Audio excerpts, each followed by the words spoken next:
Hello, this is Joe Pearson, the project planner for this application.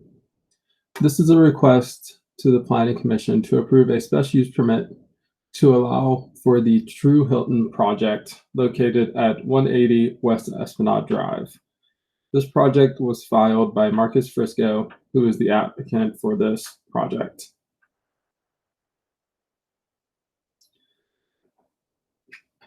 The special use permit would allow for the construction of a new hotel on an existing 9,120 square foot building pad in the Food for Less shopping center. The proposed hotel would be 41,422 square feet with 88 hotel rooms. The hotel building would be 5 stories with a maximum height of 70 feet at the elevator tower. The project would also include 2,267 square feet of landscaped area and the required 88 parking spaces, which are included in a shared parking agreement for the shopping center, which currently has a combined parking count of 632 spaces. In addition to the special use permit, the project is requesting 2 modifications. The first modification is to allow the building to exceed 2 stories or 35 feet in height. And the second is for an administrative parking relief to allow for a decrease in the number of parking spaces that will be provided for the overall shopping center. As shown, the project is located within the existing Food for Less shopping center, and this image shows the proposed building site.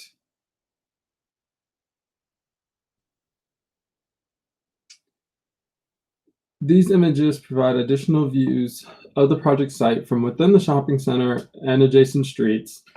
The images also show the surrounding development within and adjacent to the project site. As shown, the surrounding development is mixed with various building heights and designs, including high-rise development and a regional shopping center. Additionally, many of the more recent buildings have a more modern or contemporary design.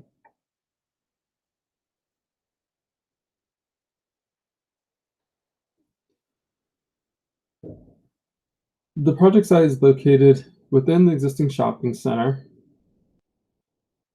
and is bounded on the north by the parking area for the Food for Less and the Food for Less store beyond. The West Esplanade Drive to the east, Gold's Gym and parking area to the south, and a parking area and commercial loading dock to the west. As shown, the overall shopping center is surrounded by commercial uses, with the Esplanade Shopping Center to the north, the railroad and former Levitt's building to the west, the financial towers and office to the east, and another commercial center to the south.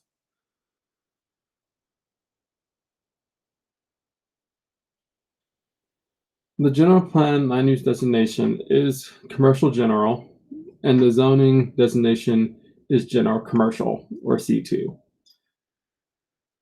A hotel is allowed in the C2 zone pursuant to the Oxnard City Code, which allows for all related uses permitted in the commercial office zone, which does allow for hotels to be permitted in the C2 zone, subject to approval of a special use permit.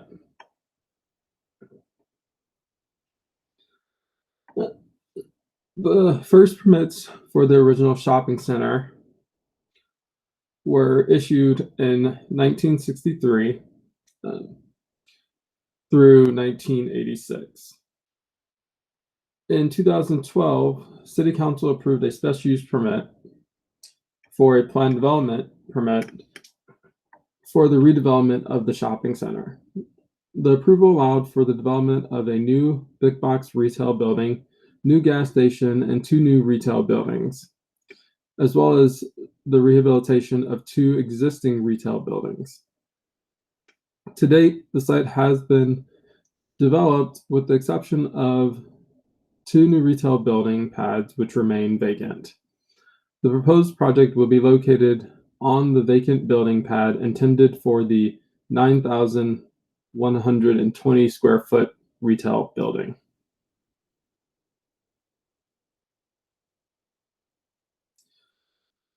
As shown in the site plan, the project will be located in the existing shopping center.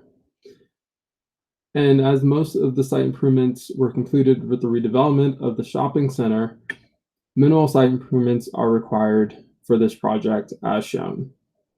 Most of the improvements will be located in the back of the building where 8 parking spaces are being removed to allow for the hotel pool and outdoor amenity area, as well as the expansion of the trash enclosure.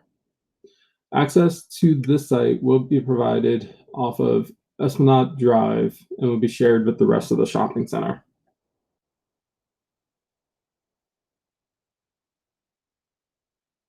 As shown, the ground floor will consist of the check-in area, seating areas, and other guest amenities such as the gym and pool. The upper floors, including floors 2 through 5, are generally the same, consisting primarily of the guest rooms. This hotel will also be providing a roof deck amenity for the guest as shown on the plan. As previously mentioned, the proposed building will be 5 stories with a contemporary design. The building will have a peak height of approximately 70 feet at the elevator tower and 60 feet at the top of parapet.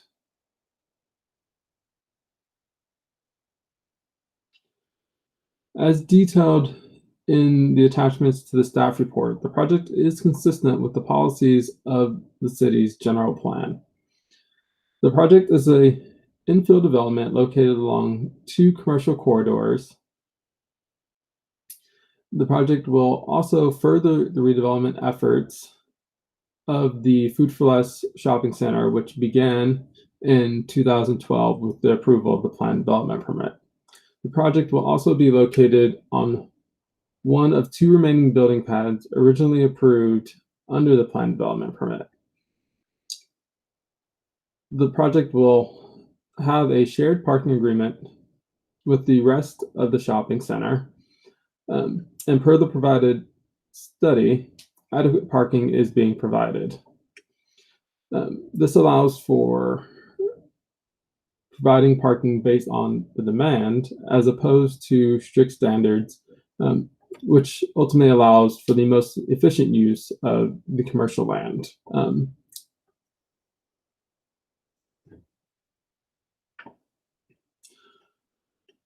As previously noted, the hotel is located within the C2 zone and pursuant to Oxnard City Code, which allows for all related uses permitted in the commercial office zone,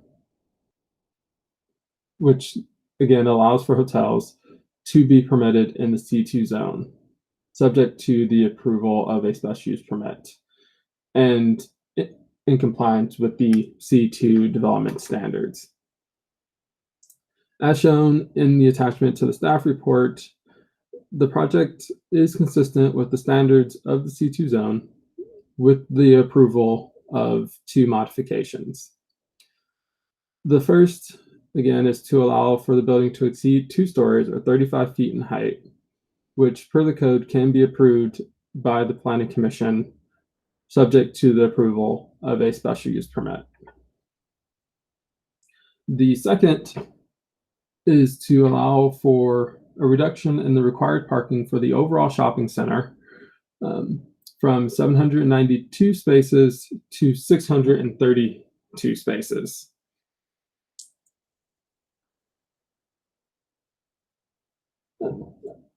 Based on the applicant's parking study, which was reviewed by the City Traffic Division,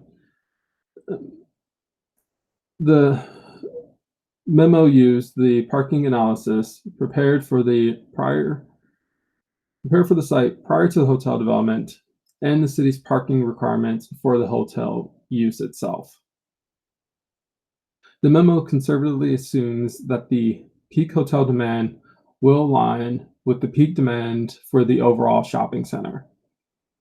And based on this analysis, even at the peak demand time of 6 p.m., as shown in the study, the parking demand for the project site, including the hotel, would only be 572 spaces, leaving an excess of 60 spaces on site. It is also likely that often the peak demands for these various uses within the shopping center will vary. And so it's oftentimes we will see that the peak demand for the hotel will often be later than that of others.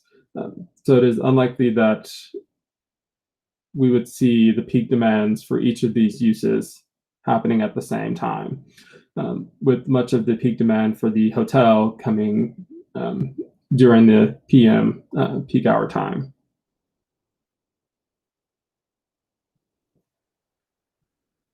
The previous redevelopment associated with the Food for Less shopping center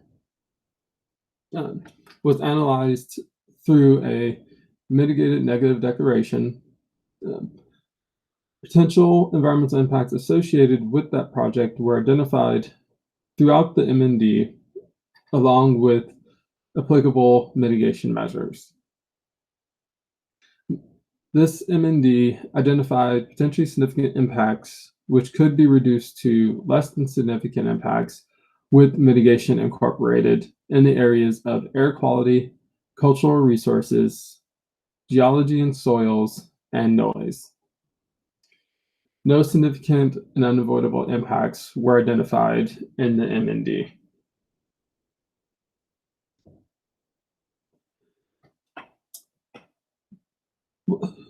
The environmental analysis prepared for this project was a CEQA addendum. Generally, an addendum is an amendment to a previously certified environmental document. Pursuant to the CEQA guidelines, an addendum to a negative declaration is the appropriate environmental document in instances when only minor technical changes or additions are necessary, for none of the conditions described in section 15162 calling for the preparation of a subsequent EIR or a negative declaration have occurred. And these are generally related to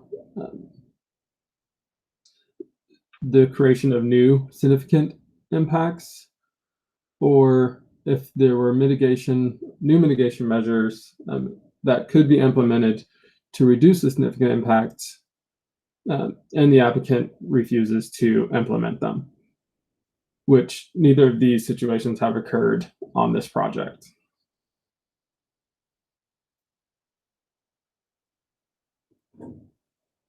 The addendum prepared for the Truhan project reviews the proposed project in relation to the 2012 MND and current baseline environmental conditions based on the city's environmental checklist. The proposed project would not result in a development footprint beyond what was analyzed in the prior MND and would be subject to all applicable federal, state, and local regulatory measures. Accordingly, for all issue areas, the addendum concluded that the proposed project would not result in new or substantially more severe impacts than those identified in the prior MND. The addendum also concludes that none of the conditions that trigger the need for the preparation of a subsequent EIR or a negative declaration would occur. The addendum also expands upon the analysis provided in the prior M&D for several issue areas based on legislative updates that have occurred since. These include aesthetics and urban design, air quality, climate change, and greenhouse gas emissions, as well as transportation and circulation.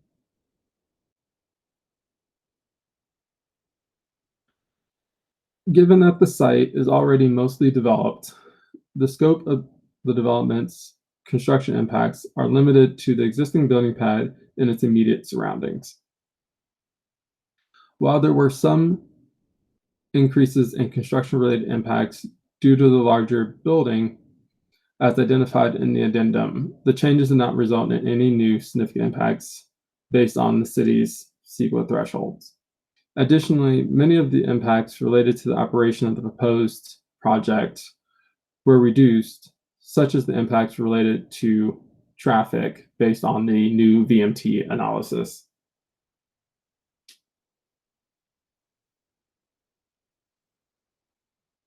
The project will be subject to various conditions of approval. Some of the key conditions limit the life of the permit to 36 months, which gives the applicant 36 months to obtain building permits and begin construction. The requirement for a security plan and camera system, the payment of all applicable fees, a construction staging plan to limit the impact of the construction on the other businesses in the shopping center, as they will continue to operate while this project is under construction, and a requirement for a transportation demand management plan, which will look at how parking and circulation will work on the site once the hotel is in operation, to ensure that there are no impacts related to parking and circulation issues. The condition also allows for reevaluation of the plan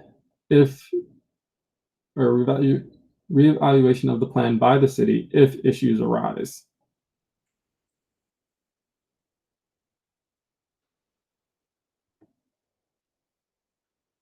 Additional conditions will require a alcohol SUP if alcohol sales are proposed in the future, pet facilities, compliance with previous mitigation measures as identified in the prior M&D and incorporated again into the conditions of approval, and lastly, the installation of LED solar lighting on 2 existing bus shelters on Esplanade Drive.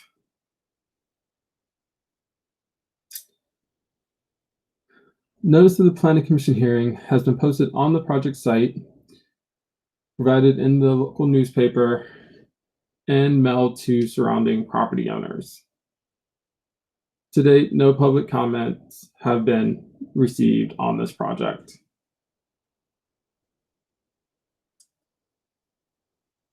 Based on the information provided in this presentation and associated staff report, staff recommends that the Planning Commission approve Addendum number 1 to the final M&D number 12-01 and approve the special use permit subject to certain findings and conditions provided in the attached resolution.